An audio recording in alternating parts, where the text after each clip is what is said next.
لوح محفوظ کا نام لوح محفوظ اس لیے ہے کہ یہ شیطان کی شرانگیزی سے محفوظ ہے۔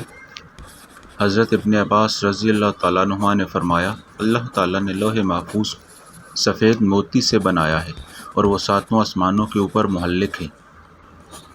حضرت ابن عباس رضی اللہ تعالیٰ عنہما سے مروی ہے کہ لوح محفوظ کی جلد اور صفحے سرخ یاقوت کے اور اس کے طرفین موتی اور یاقوت کے ہیں۔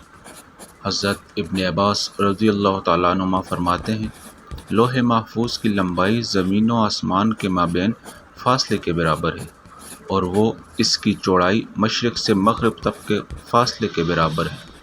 حضرت ابن عباس رضی اللہ تعالیٰ عنہما فرماتے ہیں، لوح محفوظ کا کلام نور ہے، بقول دیگر اس کی لمبائی 500 برس کی مسافت ہے۔ حضرت ابن عباس رضی اللہ تعالیٰ عنہما فرماتے ہیں کہ لوح محفوظ کا قلم نور کا ہے جو اس سے بندھا ہوا ہے، اور ایک روایت میں ہے کہ خدا نے قلم کو ایک سفید چمکدار موتی سے پیدا کیا۔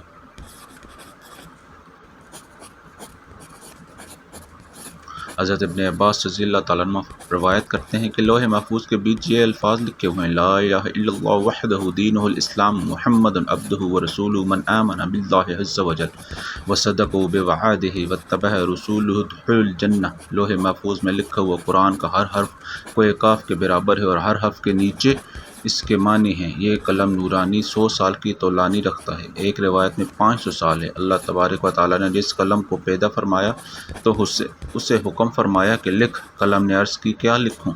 فرمان جاری ہوا کہ قیامت تک کے مخلوق کے تقدیر لکھ۔ ایک روایت میں ہے کہ سب سے پہلے قلم کو جناب الہ سے بسم اللہ لکھنے کا حکم ہوا۔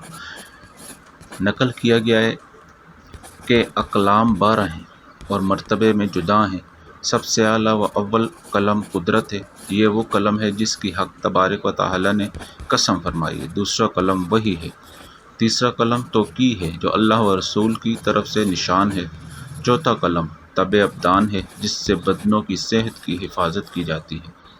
پانچواں قلم توقیع ہے جس سے نوابوں بادشاہوں پر نشان ہوتا ہے، اس سے امور مملکت کی سیاست و اصلاح کی جاتی ہے۔